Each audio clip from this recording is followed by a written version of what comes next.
하나님께서 우리 나라의 고유 명절, 우리나라에게만 있는 귀한 명절을 허락해 주셨는데 새해를 다시 한번 시작할 수 있는 기회를 우리가 받은 것 같습니다. 우리 옆에 분하고 한번 인사할 때에 쑥스럽더라도 새해 복 많이 받으세요. 그렇게 한번 인사 나누겠습니다. 집사님 새해 복 많이 받으세요. 네, 장로님도 새해 복 많이 받으시기 원합니다. 말씀드린 대로 금주에는 설 명절이 있습니다. 흩어져 있던 가족들이 다시 만나는 이날에 기대감도 있고 설레임도 있습니다. 그런데 이러한 우리 가운데 있었던 그 깊은 정과 또 이야기들을 나누는 가운데 때로는 가족 간에 갈등도 있고 스트레스를 받기도 합니다. 그래서 일명 명절을 지내고 나면 이것이 있다고 하죠. 명절 증후군, 이것이 나타난다고 합니다. 국민건강보험공단 그 자료에 보면 명절 직후에 화병 환자가 평소보다도 더 많아진다는 것입니다.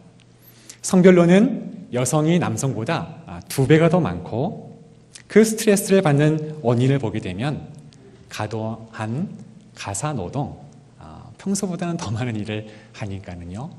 그리고 과다한 음식 섭취, 고단백질, 고지방, 기름기가 많은 음식을 먹다 보니까 아무래도 조금은 불편합니다. 그리고 가족들 간의 갈등과 이러한 이유들이 스트레스의 원인으로 뽑고 있습니다. 명절 기간에는 평소보다도 서로를 향한 배려가 더 필요하고 누구보다도 여성들에 대해서, 우리 주부들에 대해서 아내에 대한 배려가 필요하겠다는 생각을 가져보게 됩니다. 갈등이 없이 또 스트레스가 없이 따뜻한 온정이 전해지는 그러한 명절은 보낼 수 없을까? 오늘 말씀을 통해서 우리가 한번 교훈을 받고자 합니다.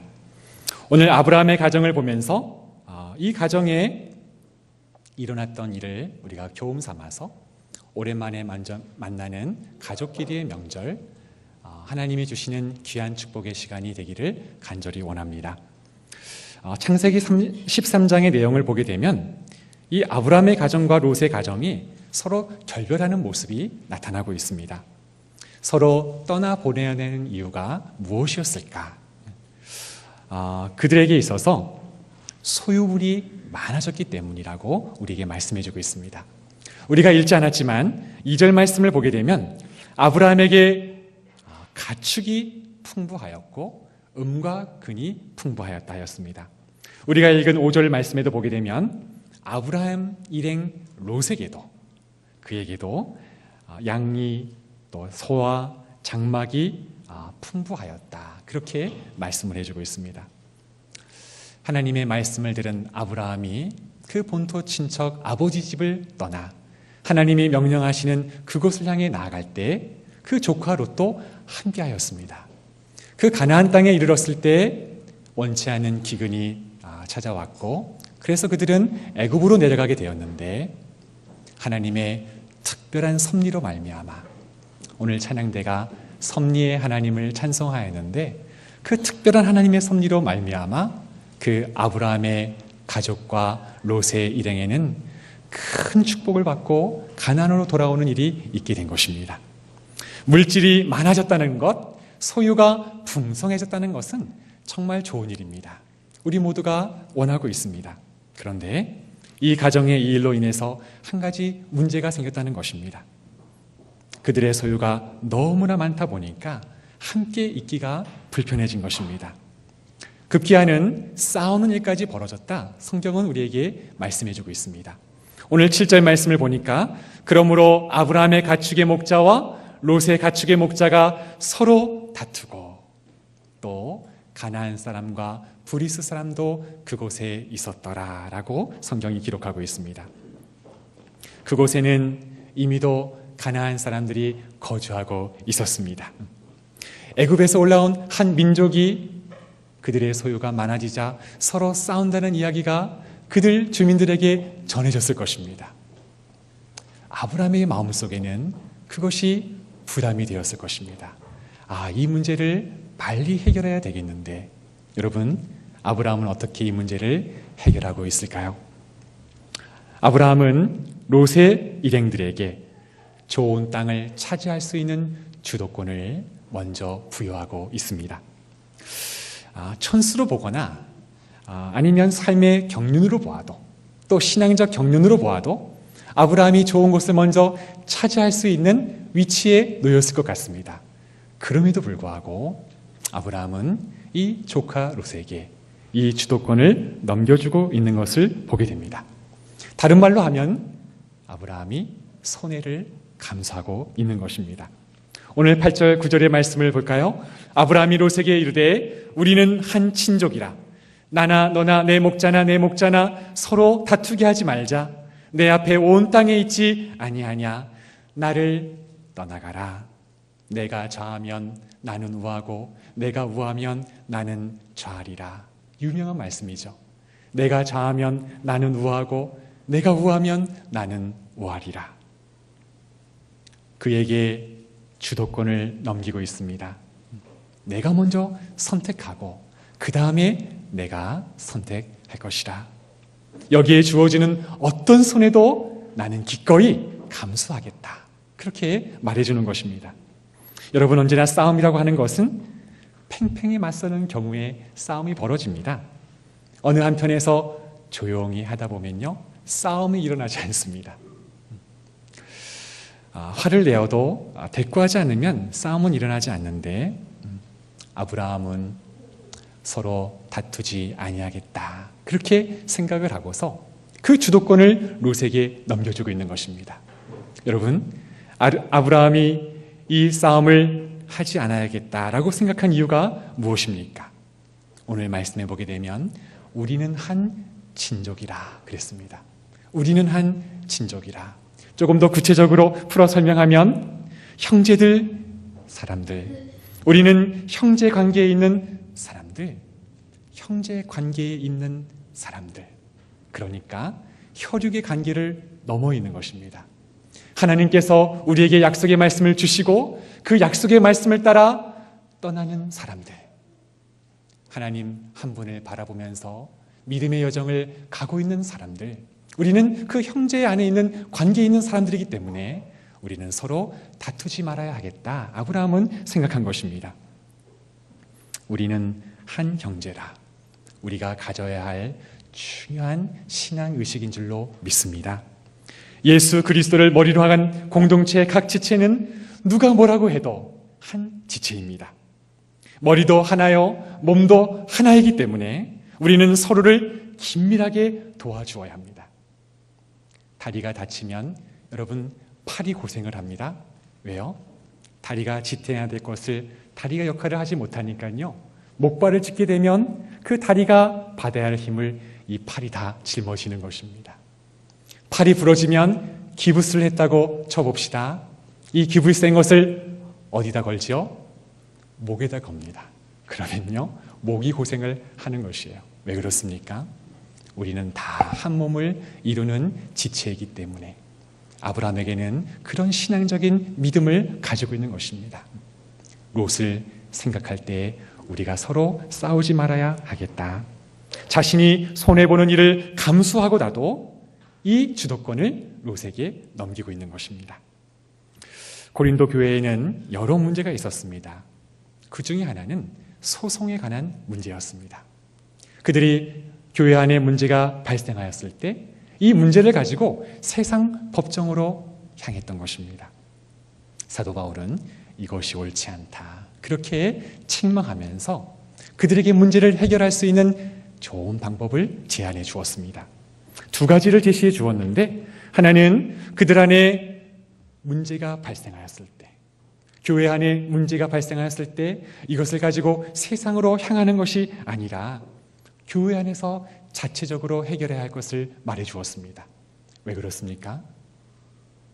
교회는 세상에 문제가 일어났을 때 그 문제를 풀어줄 수 있는 유일한 답이 있는 곳인데, 교회 안에서 발생하는 문제를 세상으로 향해 가지고 나아가는 것은 옳지 않다는 것입니다. 그런데 여러분, 벌써 문제가 발생했습니다. 이들이 형제가 형제를 고발하는 일이 있었고 믿지 않는 자들에게 판단을 받는 이들은 이러한 상황 가운데 또 한 가지의 방법을 제안하고 있습니다. 그것은 불의를 당하는 것이 더 낫다는 것입니다. 차라리 형제에게 속는 것이 더 낫다. 고린도전서 6장 8절 말씀을 보면 너희가 불의를 행하고 속이는구나. 그는 너희의 형제로다. 불의를 행할 때 속아주는 것. 이렇게 하면 속는 줄 알면서도 형제이기 때문에 속아주는 것입니다. 이것을 속게 되면 분명히 나에게는 손해가 발생합니다. 이 손해를 감수하고라도 속아주는 것. 그것이 교회 안에 문제가 발생하였을 때 그 문제를 해결할 수 있는 방법이라고 사도 바울이 이야기를 해주고 있습니다. 두 아이에게 과자를 정확히 반으로 잘라줄 때 지혜로운 방법이 있을까요? 한 아이는 그 과자를 나누게 하고 그리고 다른 아이는 그 과자를 먼저 선택할 수 있는 기회를 주는 것입니다. 그러면요, 이 아이가 반으로 자를 때 매우 신중하게 자를 것입니다. 조금이라도 더 많아지게 되면 상대가 먼저 주도권이 있기 때문에 더 많은 것을 차지하게 되겠죠. 나는 그보다 더 적은 것을 차지하게 되는데 자를 때도 매우 신중하게 자를 것이야. 그런데 성도는요, 자르는 것도 가져가는 것도 양보하는 것이라고 말하는 것입니다. 롯에게 그 땅을 선택할 수 있는 기회도 주고 있고 그가 차지할 수 있는 권한도 그에게 넘기고 있는 것입니다. 일본 최고의 기독교 작가이자 노벨 문학상 수상자인 미우라 아야코가 있는데 그 대표작으로 노벨 문학상 작품인 빙점이라는 소설이 있습니다. 그 빙점이라는 소설이 나오게 된 배경이 이러하다고 합니다. 미우라 아야코는 살림을 돕기 위해서 조그만한 구멍가게 한 해를 열었습니다. 타고날 때부터 성정이 곱고 그리고 사람과 친숙해진 그러한 성품을 가지고 있는 미우라 아야코. 사람들이 그의 가게를 찾아가기를 좋아했습니다. 사람들이 많이 찾아오니까 장사가 잘 됐습니다. 돈도 많이 벌었습니다. 가게를 운영할 때 재미도 솔솔했습니다. 그런데 이 미우라 아야코의 남편이 이런 말을 하는 것입니다. 여보, 동네 사람들이 우리 가게만 찾아오면 주변 가게들은 어떻게 될까? 문을 닫는 일이 생기지 않을까? 그것은 그리스도인으로 취할 올바른 자세가 아닌 것 같아요. 이웃과 더불어 함께 살아가는 것, 그것이 중요하지 않겠소? 그러면 어떻게 하면 좋을까요? 남편이 제안을 합니다. 가게의 모든 물건에 구색을 맞추지 말고 일부만 갖다 놓읍시다. 일부 품목은 갖다 놓지 맙시다. 미우라 아야코가 이 남편의 제안을 받고 크게 감명을 받았습니다. 그리고 그렇게 하기로 동의하고 실천했습니다. 사람들이 이 물건 있습니까? 찾아오면 그들이 취급하는 물건을 팔면 되었습니다. 그 외의 물건을 찾으면 옆집 가게를 소개해 주는 것입니다. 그 결과 놀라운 일이 있었습니다. 자기 가게도 잘 될 뿐만 아니라 옆집 가게도 살아나는 것입니다. 미우라 아야코는 훗날 이렇게 고백합니다. 이렇게 장사하고 나니까 저에게는 여유로운 시간이 생겼습니다. 그 여유로운 시간 동안에 글을 쓰기 시작했는데 그것이 나로 하여금 작가의 길을 걷게 하였습니다. 동시에 내 인생에서 가장 중요한 이웃도 얻을 수 있게 되었습니다. 빙점은 그러한 따뜻한 분위기 속에서 나오게 되었습니다. 당시 당선자에게는 1,000만 엔, 우리 돈으로 하면 1억 원 상당의 부상이 선물로 주어졌는데 이 빙점이 당선됨으로 인해서 미우라 아야코는요, 그 부상까지도 선물로 안을 수 있었다는 것입니다. 이웃을 향한 따뜻한 배려, 그리고 충분히 자신이 누릴 수도 있었지만은 남을 향한 배려, 그 신앙적 용기 때문에 하나님은 나에게 예상치 못한 놀라운 기쁨과 축복을 주셨습니다. 그의 고백이었습니다. 여러분, 명절을 지내면서 온 가족이 모이게 될 때 때로는 갈등이 있을 수가 있습니다. 그럴 때에 오늘 이 아브라함의 신앙적인 자세를 기억할 수 있기를 원합니다. 먼저 다른 가정에게, 우리의 친지들에게 주도권을 내놓고 그리고 손해보는 쪽을 택하는 것입니다. 네, 그렇게 하세요. 그 방법이 제가 생각한 것보다는 더 좋은데요. 설령 그 방법이 좋지 않다 하더라도 여러분, 손해보는 쪽을 택하는 것입니다. 그렇게 하다 보면 하나님께서 여러분의 가정을 더욱더 섬세하게 돌보시는 은혜가 있게 될 줄로 믿습니다. 그러한 명절을 우리가 보낼 수 있기를 바랍니다. 삼촌 아브라함으로부터 주도권을 건네받은 이 롯은 어떻게 하였을까? 오늘 말씀을 보게 되면 물질적으로 좋은 땅을 취하였지만 그는 죄인의 땅을 선택하였습니다. 오늘 11절 말씀을 보면 그러므로 롯이 요단 온 지역을 택하고 동으로 옮기니 그들이 서로 떠난지라. 롯이 동쪽으로 요단 지역을 택하고 옮겨갔을 때에 그들은 더 이상 부딪힘이 없었던 것 같습니다. 아브라함의 가족과 롯의 일행들이 떠나게 되면서 싸움은 일단락 되어진 것 같습니다.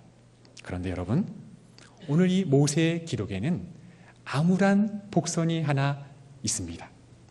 롯이 선택한 지역이 어떤 곳인가? 그곳에 살아가는 사람들의 성향이 어떠한 것인가? 그것을 모세는 기록해주고 있는 것입니다. 믿음의 사람들이 살아갈 때 그 지역의 영적인 분위기는 매우 중요할 것입니다. 우리가 어디 다른 지역을 부득이한 사정에 의해서 이사를 갔을 때 과연 그곳 분위기는 어떠한가? 믿음 생활하기에 정말 좋은 것인가?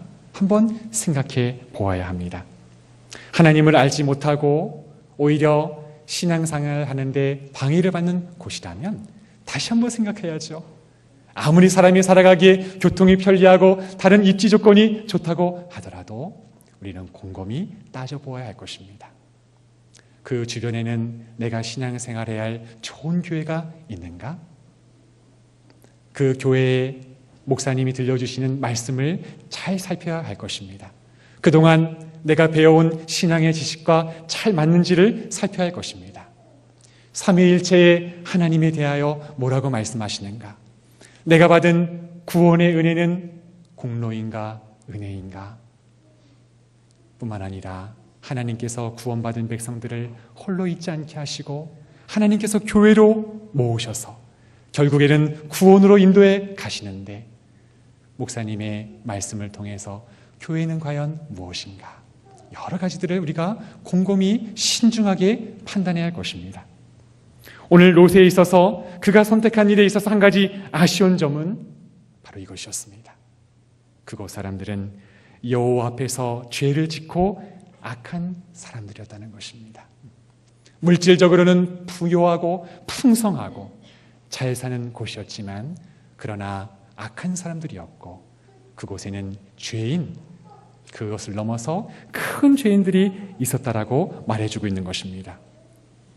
롯이 소돔에 있는 지역을 선택하기 전에 그는 요단 지역을 바라보았습니다. 소알까지 바라보았습니다. 정말 좋은 땅이었습니다. 왜냐하면 그곳에는 물이 넉넉하였기 때문입니다. 우리가 익히 알고 있는 4대 문명의 발상지에는 공통적으로 강을 끼고 있습니다. 왜냐하면 물이 있는 곳에는 비옥한 토지가 있기 때문에.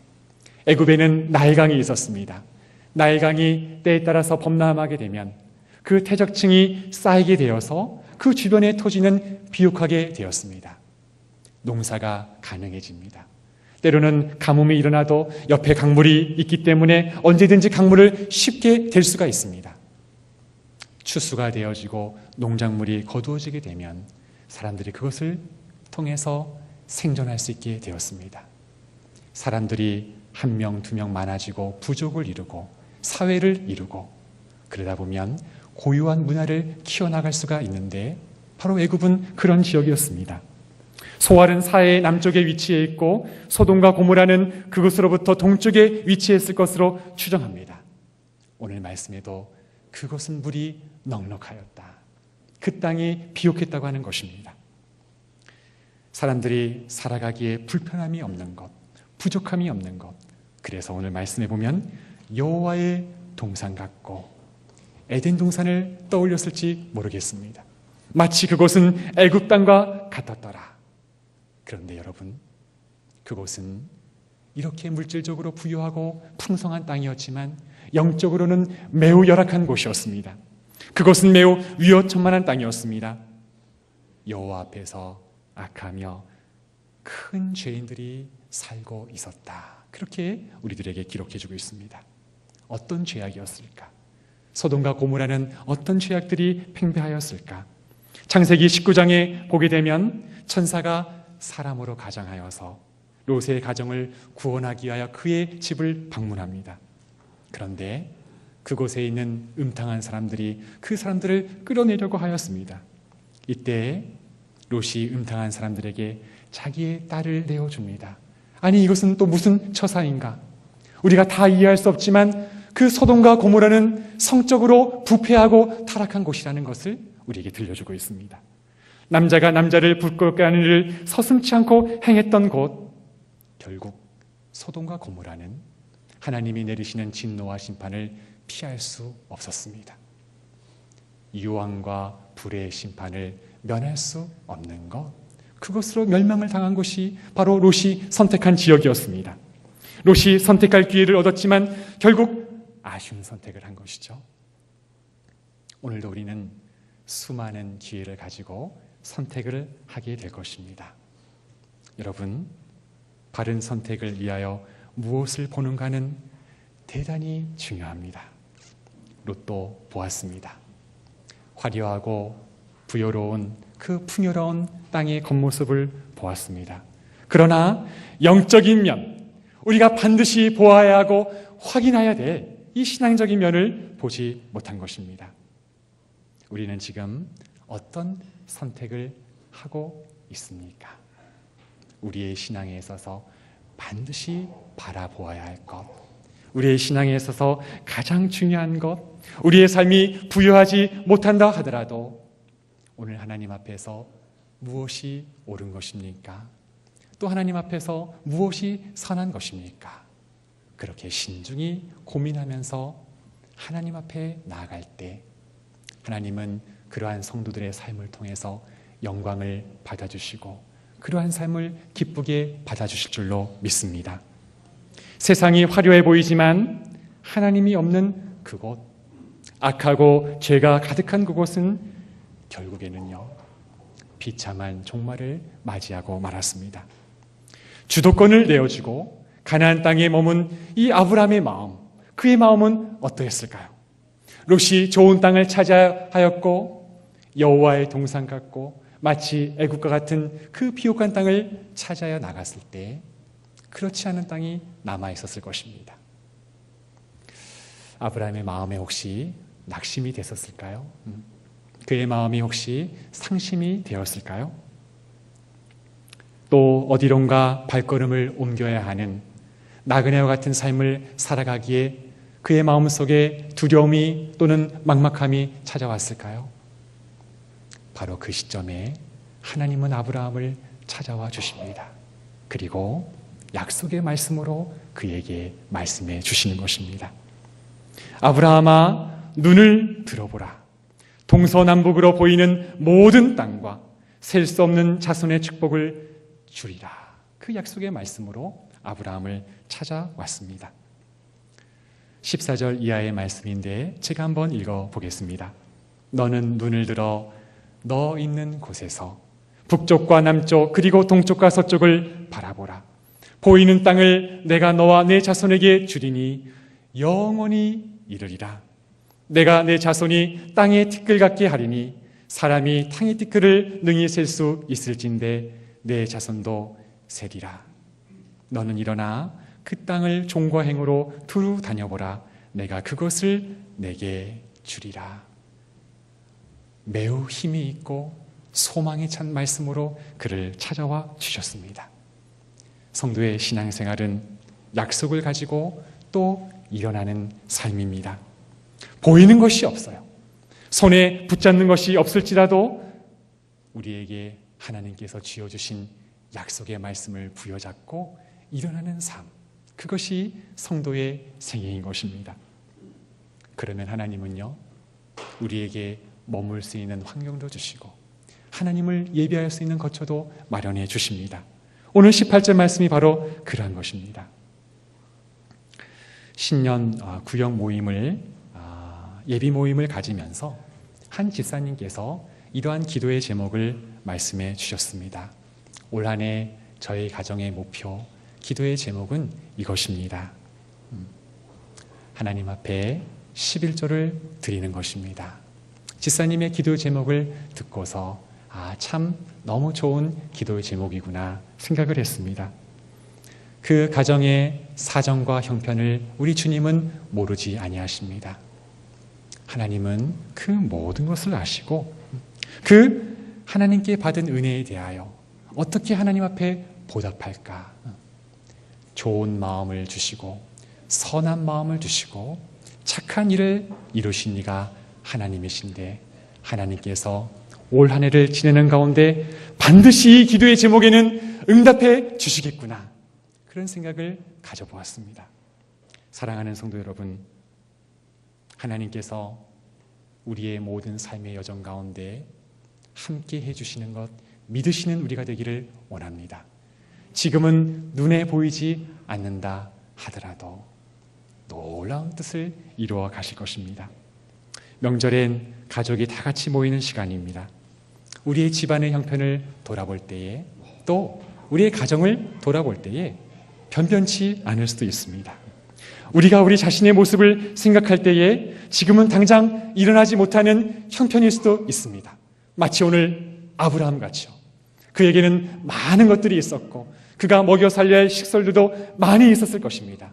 그럼에도 불구하고 마땅히 그가 거할 정착할 장소가 마련되지 아니하고 지금도 또 하나의 낯선 땅을 향해서 걸어가야 하는 위치, 때로는 우리의 모습이 그와 같을 수도 있습니다.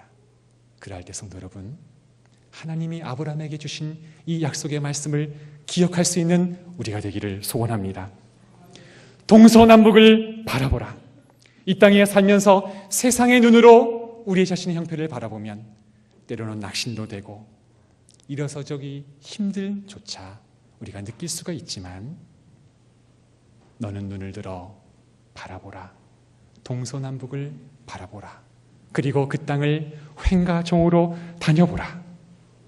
내가 보는 대로 그 땅을 주실 것이다. 주님은 우리에게 약속의 말씀을 주시고 그 약속을 이루어 가시는 것입니다. 성전 미문에 앉아있던 맹인은 오늘도 큰 기대 없이 내 주머니 속에 땡그랑 떨어지는 그 동전 한 입을 기대했을지 모르겠습니다. 그러나 그 옆을 지나가는 사도 베드로가 무엇라고 말씀하십니까? 은과 금은 내게 없거니와 내게 있는 이것을 내게 주노니 나사렛 예수 그리스도의 이름으로 일어나 걸으라. 여러분, 우리가 결과를 모르지 않습니다.